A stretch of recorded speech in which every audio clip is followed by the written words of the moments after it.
Si Dante Maravillas po ito, may isang natabayanan Bicolano. yung ano mo eh. Isang Ano Bicolano saan at po kayo sa Bicol? kababayan ni Sir Mario Marcos.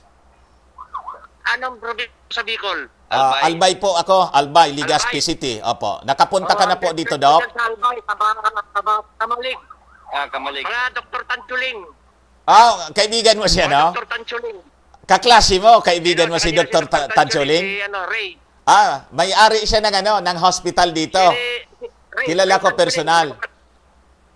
Opo. Hospital yun. May-ari ng hospital dito sa amin. Doktora Cora Villanueva. Opo, si Dr. Villanueva. Dami pa lang kilala rito sa amin. Doc, diretsahan na po tayo, no, sa ating tanong sa inyo. Una, yung credentials mo po. Anong doktor po? Anong specialization po ninyo? At saan po kayo nagtapos? Ako po ay nagtapos sa Cebu Doctors College of Medicine 1981. Kami ang pioneer doon. Tapos general practice lang po ako. Opo. Tapos nag-clinical acupuncturist ako noon, clinical acupuncture. Opo. Ano pa ba? Medical technologist pa ako. Board passer din ako 1976, 77. Far Eastern University sa MedTech. Opo. Yan po. Then, nabanggit po ninyo kasi, binasa ko yung background ninyo. Kaya lang, ayaw kung ako yung nagkikwento. Di ba? Mas maganda ko yung magkwento. Di ba? Nabasa ko din po na may connection kayo sa sa Amerika. Ano yung kwan ninyo doon na naging business ninyo sa Amerika?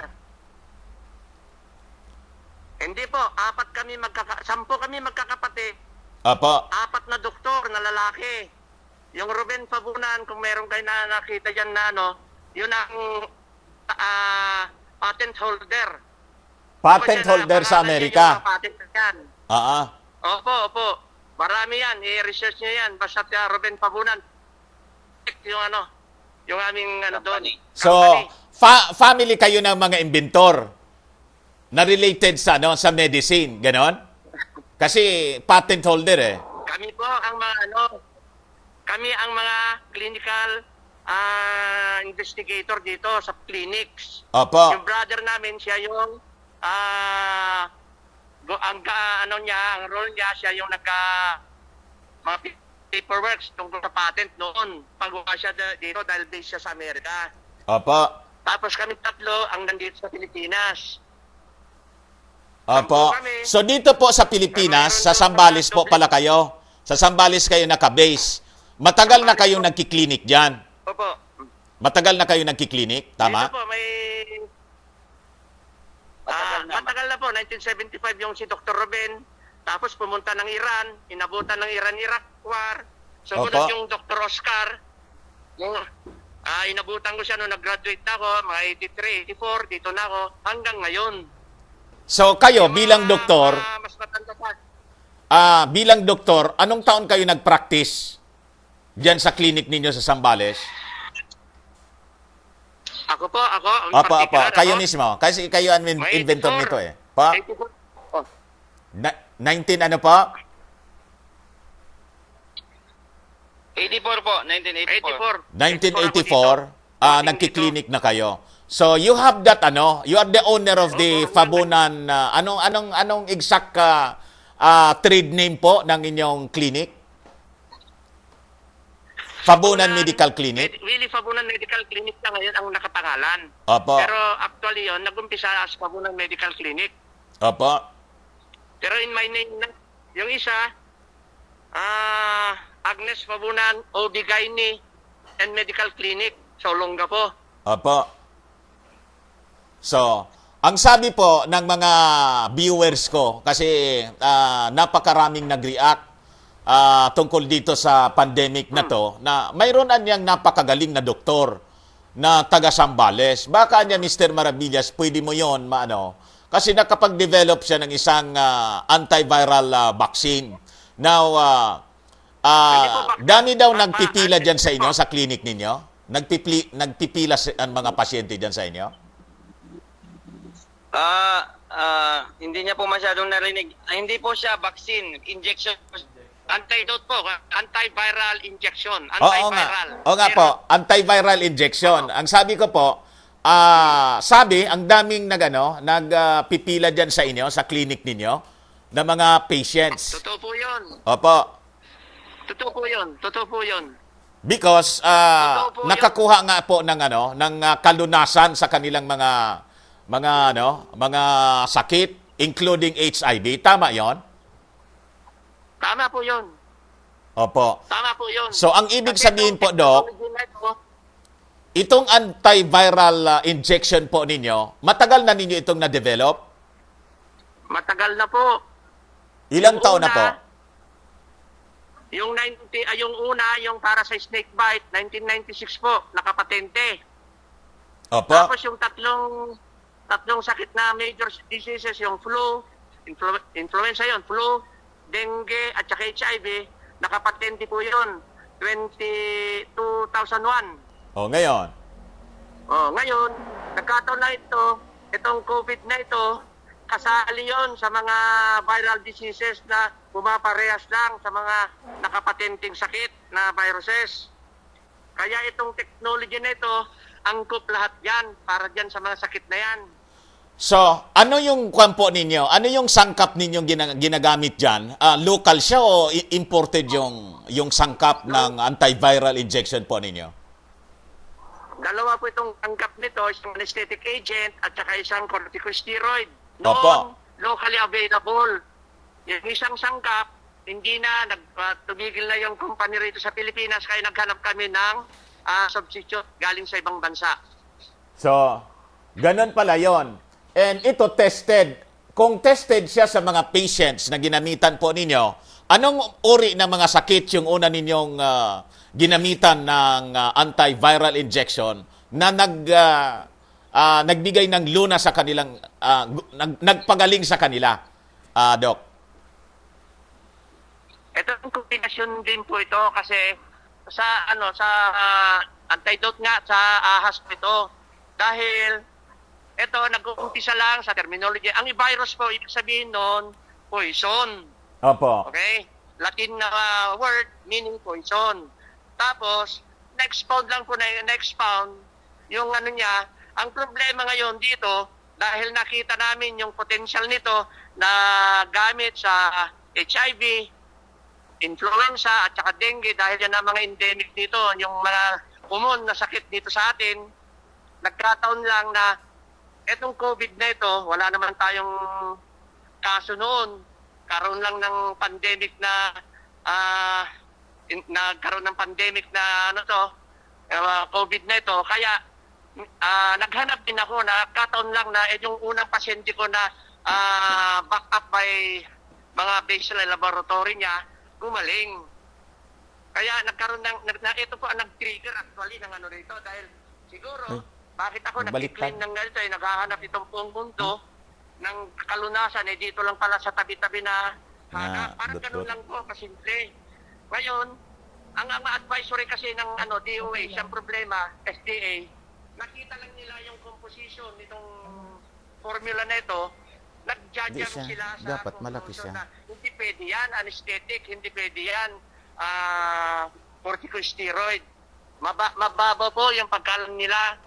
Hindi nila tayo tinanong kung ano ba nangyayari, bakit kiniklaim mo na ganito ang effect sa viruses. Yun po ang problema doon. Ang patent po, pagmamay-ari ng isang Ruben Fabunan, kasama yung mga kapatid niyang doktor. Ganun po yan. Tapos, kung hindi naman nila papansinin, dahil sa unang tingin anesthetic lang, at saka corticosteroid, ay malaking pagkakamali po yun. Doc, madali lang po, Doc. Before you continue, madali lang po. Pagdating po dito sa COVID-19, kasi ito yung pandemic na we are experiencing, not only in this country, but all throughout the world. Ilang pasyente na po yung na-injectan ninyo na gumaling? Yung documented po ninyo, at least sa inyo po. Actually po, hindi ko rin masasabi actually, pero yung documented kaso na talagang merong mga laboratory, isa po sa Manila. Pasyente ito sa Manila, Metro Manila. Ganun po. Ngayon dito ko ibubulgar na meron din akong kaso rito, kaya lang medyo nagkakalabuan pa dito sa dahil nahawakan din itong probinsya namin. Ang hindi nila nilalabas, bakit hindi nila naibibigay yung informasyon na nanggaling din sa akin yun. So ano po, Pero naka-recover hindi, siya. Yung unang pasyente po ninyo from Manila, nakausap ko siya. gumaling siya.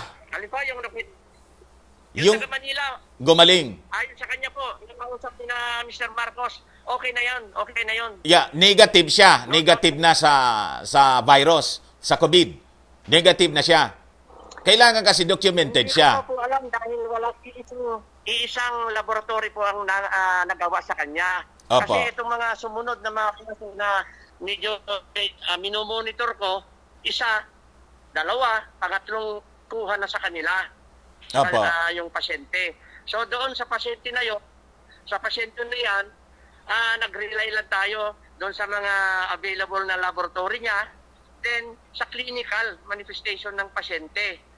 Sa katunayan po, actually, to be prangkahan, hindi naman tayo totally nagre-rely. Pag treat ng pasyente, hindi tayo nagre-rely totally sa mga laboratory. Ang tinitreat natin po yung pasyente, hindi yung laboratory. Ang laboratory sa akin, ay siyempre i-confirmatory lang o i-corroborate lang yung findings mo. Pero Opo. may mga sakit kasi, kahit sa viral, na talagang makikita mo without any benefit of the laboratory, matadiagnose mo yun. Opo. Ganun po kasimple yan. So, yung nabanggit mo kaninang parang pinipigil ba yung testimony niya? Pinipigil ba ng provincial health officer ninyo diyan sa Zambales? Hindi ko pa alam kasi ito po, i-ano ko to. Sa ngayon pa lang, uumpisahan ko rin mag-imbestiga rin po. Kasi Opo. may record ako, meron yung mga pronouncement nila at nagkaroon ng changes sa resulta ng laboratory. So negative na siya sa COVID based sa information na dumating sa inyo po? Positive. Positive. Positive siya. Opo. Tapos, naging negative. After a while, positive pa rin daw. Positive Ganun po din. yun. Oo. Kaya ano ko na lang. Sa inyo, tulungan niyo akong dyan para, alam niyo po, napapagod din ako sa kasisigaw, kakadepensa. Ang sabi ko, eto, na-identify ko na yung organismo, yung virus na yan, nabigyan ko na ng initial, o kaya nakapagbigay na ako ng kalunasan. So, yun pong patient na yon, yung patient na yon, dyan sa Zambales, na-injectan ninyo ng antiviral injection. Gusto ko, later, binigyan ko ng idea. Kung gusto nyo, bibigay ko rin na para tulungan nyo ako dyan, para Opo. magkaroon ng kalinawan dyan. Opo. Kaya nga po, ito ginagawa natin para malinaw natin po. At we can push for it. And we can ask the people for support. And with this, sana naman, may mga nanonood sa atin at makarating ito sa Pangulo, personal kayong tulungan po. Kasi I believe yung ating Pangulo po, Wala po problema. naghanap din ng solusyon. Naghanap po siya ng solusyon. Kaya lang, yung mga advisors niya sa paligid, nakikita ko po, ang belief nila doon sa bakuna. Bakuna po yung hinihintay nila. Bakuna yung hinihintay nila. Vaccine. Yun ang naririnig ko sa ating Pangulo. Ang atin po, hindi bakuna. Antidote, antiviral. Opo. Yung ating klase. Hindi po. Antidote, antiviral. Yung mekanismo niya, i-discuss na lang natin sa tamang forum. Opo. Ngayon po, Doc, ano yung exact na pangalan ng injection po ninyo? Ano yung exact? Wala pa. Pangalan po ng Itong ini-inject ninyo? wala pa po. Papunan antiviral injection. So, ito yung proposed name na isinabmit ninyo po sa FDA, Fabunan Antiviral Injection. Injection. Opo. Tama po? Opo. Oo. Ngayon, pwede ako magtanong ng ibang bagay, sir? Doc, Ano pwede po? ako magtanong ng ibang bagay kasi ang sabi, isinara yung clinic mo? Isinara yung clinic mo? Tama? Ano ba? Yung clinic mo po, isinara daw? Sinara yung clinic. Hindi, yung doon sa ano po, yung paggamit ng Fabunan Antiviral Injection po. Sinabi doon sa NBI, pagkatapos nung kami na-interrogate, kasama yung asawa, misis ko, na hindi naman yung practice actually ng profesyon. Kung Apa. hindi yung paggamit ng Fabunan Antiviral Injection. Opo. Kami po ang voluntaryo na nagsabi na i-close na lang dahil ako, ang primary na ginagamit ko sa mga pasyente, sa dami ng pasyente, itong Fabunan Antiviral Injection. So, ang ano doon, sabi nun, wala din lang akong baril, bakit ako pupunta sa gligmaan? Opo. So, in-stop kayo? Inalisan na ako ng arkat. So, in-stop kayo sa madaling sabi, may nagreklamo sa inyo na mga ano? Ayun po ang gusto namin malaman. Opo. Sinasabi nila na may nagreklamo. Eh ngayon, ipapalap ni Mr. Marcos dahil si Doktora nung Monday, tinanong niya, wala yung pumirma doon sa sa region. Pero si Mr. Marcos nabigyan namin ng authorization na kung pwede, i-follow up niya kung sino yung nagreklamo. So, ibig sabihin, bigla kayong ni-raid sa clinic ninyo ng ng National Bureau of Investigation. Tapos hindi pinakita sa inyo kung sino yung complainant? Hindi po, hindi. Tama. Actually, iba ang Fabunan o bigay ni Clint sa Olonga po, iba sa Silino. Sa akin naka-address yung warning letter, tapos, hindi, bukod sa sana, ipapareceive lang, tinuluyan na ng nag-inventory, hindi lang naman mga ahente. So, sa madaling sabi po, hinaras kayo dyan, hinaras kayo. Sa madaling sabi, hinaras po kayo. Di ba may nakita ko sa interview sa inyo, may kapatid kayong abogado? Bunso namin kapatid po. Sinundan namin yung si Doktora dahil inimbitahan doon sa opisina ng FBI. Opo. So nag-file kayo ng formal na reklamo din? Kasi Wala po, dahil wala. pa? Kasi harassment yung ginawa sa inyo, walang formal complaint, di ba? Di kayo nag-file ng counter Titignan nga namin po kung nila kung meron ba dyan o wala. Opo. Yung may nagre-reklamo yung complainant. Oo. So, hindi ninyo alam kung sino. Ikuan mo lang. Kasi ito, wala po kami ginagawa pa. Opo. So, anyway. Alam mo, wala kasi kaming oras pa. So, right now po, bukas yung clinic ninyo. Pero, you are force na hindi gamitin Hindi itong... po, ako ang... Pa? Oh, Sabi ko, right now, bukas yung clinic ninyo. Pero you're not using that antiviral injection kasi nireklamo kayo. nireklamo yung paggamit ng Fabunan Antiviral Injection. Opo. Tapos, merong warning letter.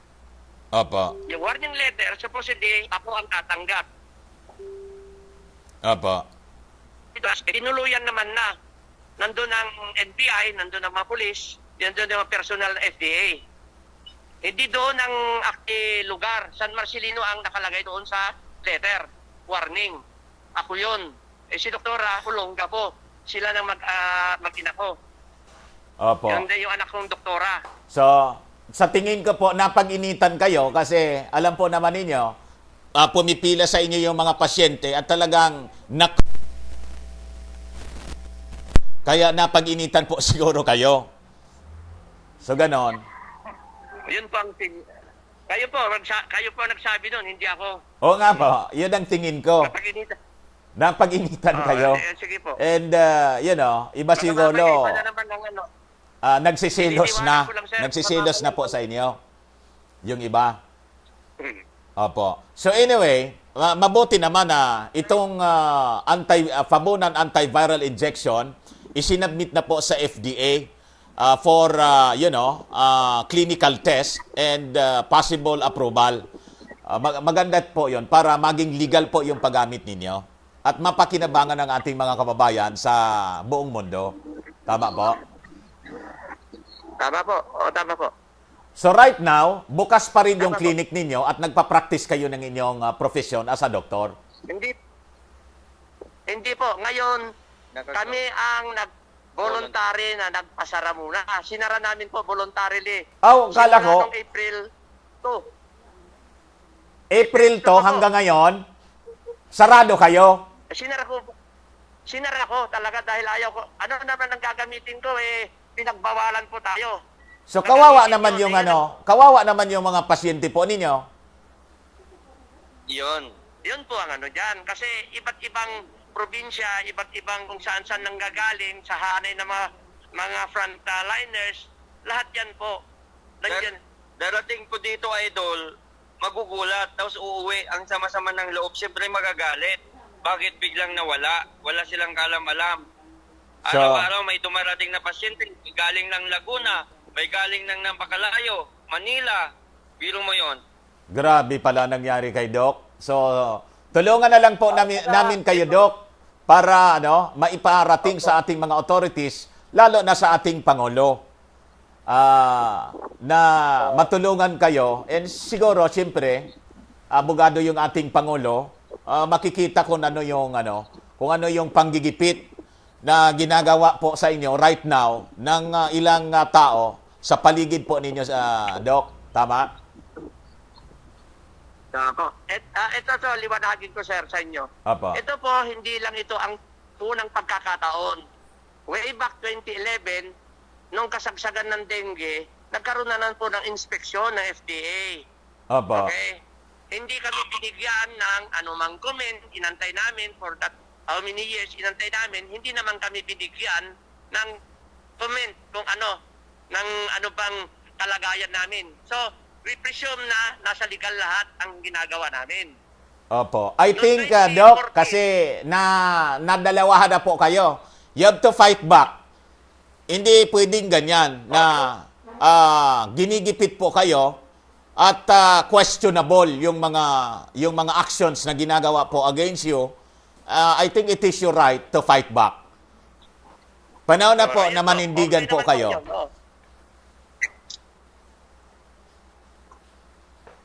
Hello po, Doc. 2014, sige po, noong 2014, mga 3 years, almost 3 years or more, nandun kami sa opisina sa mismong Alabang, Food and Drug.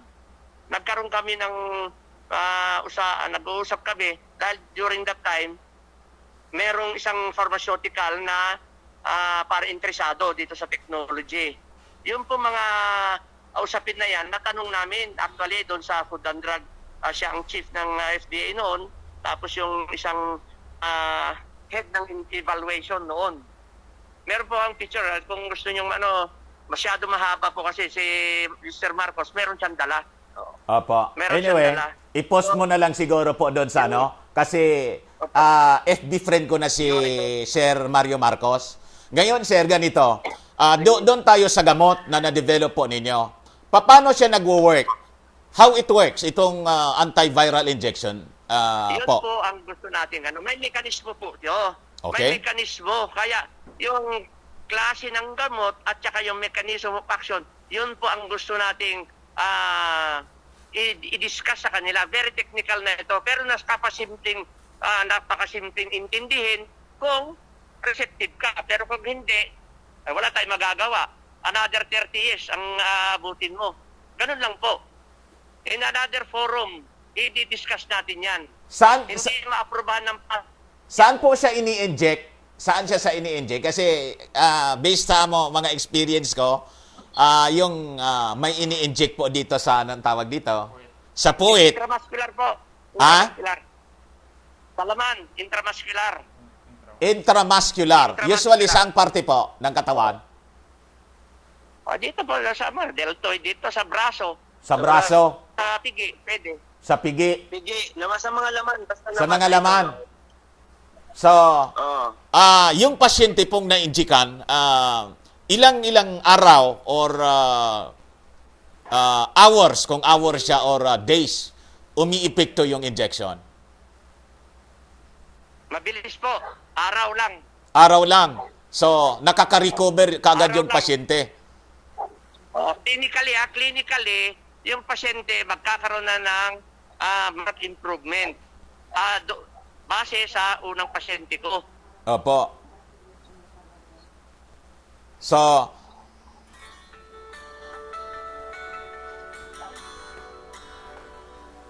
dali lang po. Paano siya? Ano pa? Kasi, may tumawag kasi po. May tumatawag sa telepono. So, ito yung dito sa COVID. What about yung iba? Yung dengue, HIV, at yung kagat ng ang tawag doon? Kagat ng ahas. Kasi yun ang nakita ko eh. Oo. Madali lang yung recovery. Maraming kaso na. Maraming kaso. Maraming kaso na po yan. Maraming kaso na yan. Sa amin naman, hindi naman kung yung curative rate, 99% awa naman Diyos, hindi naman kami nagkaroon ng mga failure. Hindi Opo. kami nagko-confine. Pag sa tingin, lalo na yung talagang early detected, tapos early administration tong gamot, madali po yun. Madali yun ang mga madaling i-manage dito. Opo. So, you are hoping na itong gamot po na na-develop ninyo, ito yung makakatulong dito. That is why you're appealing to the President and to FDA authorities na tingnan itong na-invento po ninyo. Opo. Kagaya ng inaasam-asam ng buong mundo. Opo. Kung ano ang may lalapat sa kanilang, marami po nagiging hopeless. Oo. Dahil wala naman talagang sa lahat, aminado naman na wala silang nai-invento pa. Opo. Tayo ang naka-identify, tayo ang meron ng clinic claim na solusyon, masyadong masyadong hirap ang kalooban namin na hindi kami maka-abante dahil marami din humihila. Yun ang aming pagkaalam. Opo. Ngayon, sir, siguro last kong tanong ito sa inyo. Ganito po siya. The President usually, sa kanyang paglabas sa public, many times niyang nababanggit na ang solusyon nito ay bakuna. Without the vaccine na madidevelop kung saan hindi niya alam, napakahirap na matapos itong pandemic na ravaging the world right now. Now, gusto ko pong malaman sa inyo, anong stand po ninyo sa vaccine?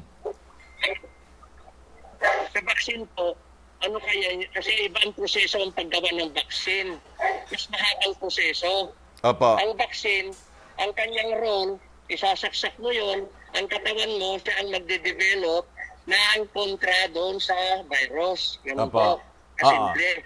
Ngayon, itong ating antidote, antiviral injection, pag sinaksak mo, rekta, yung mismong virus ang sisirain niya. Papatayin niya mismo yung virus.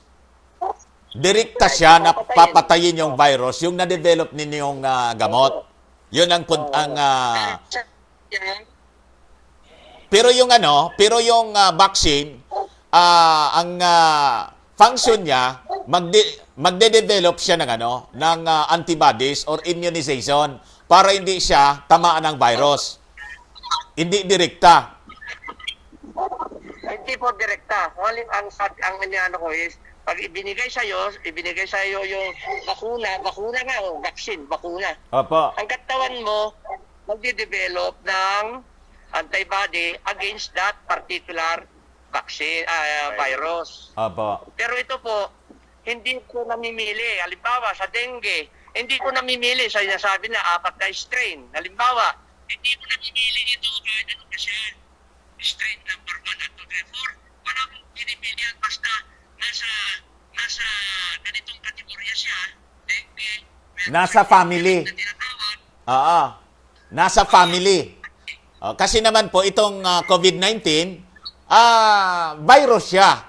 Virus family siya. Itong COVID-19. Kaya lang pinangalanan siya na COVID-19. Ganon. Pero family siya ng iba-ibang virus. Ganon ang punto po ninyo. Kasama po siya doon sa mga tinatawag na envelope viruses. Opo. Envelope, yan po ang ating kategorya yung family niya, yung envelope yan. Bakit nabago yung tunog ng boses ni Doc? Nabago yata yung nabago yung tunog ng boses nyo, biglang lumiit. Baka yung microphone po ninyo siguro na nagalaw, medyo lumiit yung boses ninyo. O baka dito sa akin. Di kaya dito sa akin, Kuya? Kuya, di kaya dito sa akin? Lumiit? Ha? So, anyway, maraming salamat po, Doc, sa pagpa-unlock po ninyo na makausap ka namin. We hope and pray na sa pamamagitan ng paglabas ninyo po sa mga interviews, hindi lang sa akin, kundi sa iba-ibang mga social media influencer, makatulong ito para makarating sa ating Pangulo. Matulungan kayo na ma-register ito pong invention ninyo, na develop ninyong gamot laban po dito sa COVID-19. Doc, mensahe po ninyo, panawagan po ninyo sa ating Pangulo at sa mamamayang Pilipino po. Kagaya po naman nakarang panawagan po sa mga nag-interview sa akin, nasa kamay po ng ating Pangulo ang magiging fate,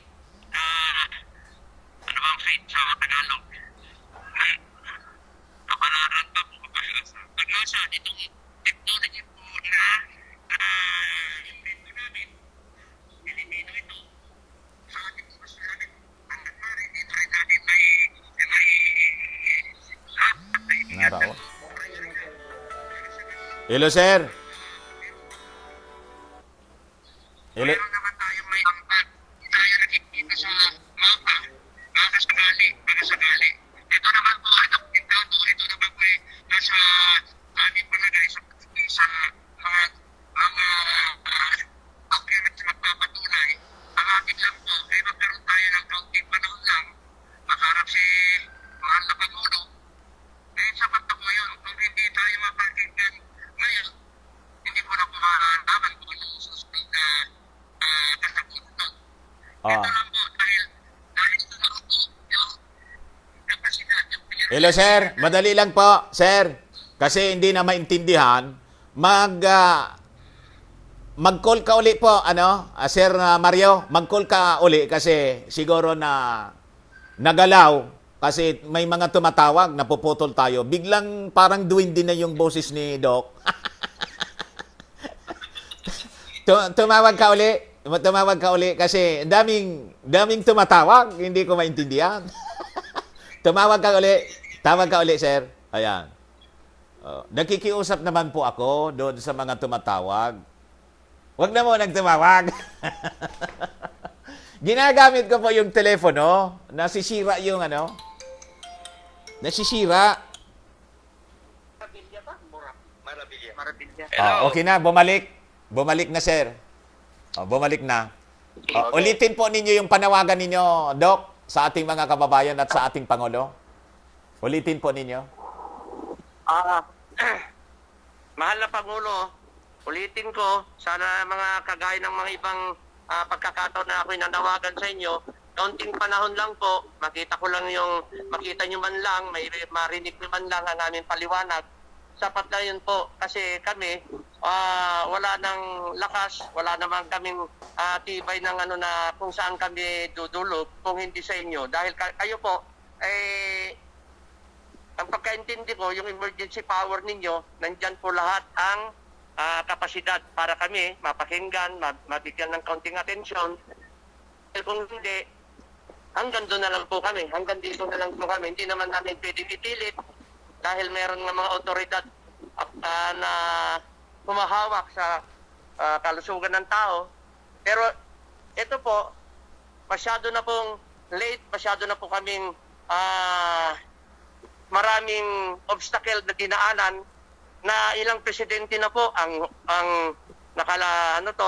lumipas, ilang termino na, wala pong nakinig, wala pong nagbigay pansin. So, kami po nakikiusap na kung pwede, kami po ay mabigyan ng kaunting ano lang.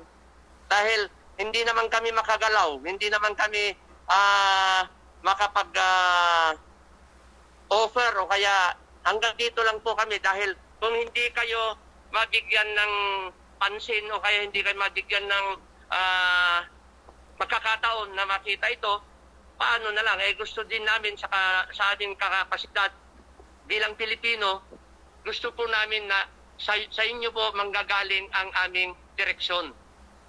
Maraming salamat po. Okay, maraming salamat po.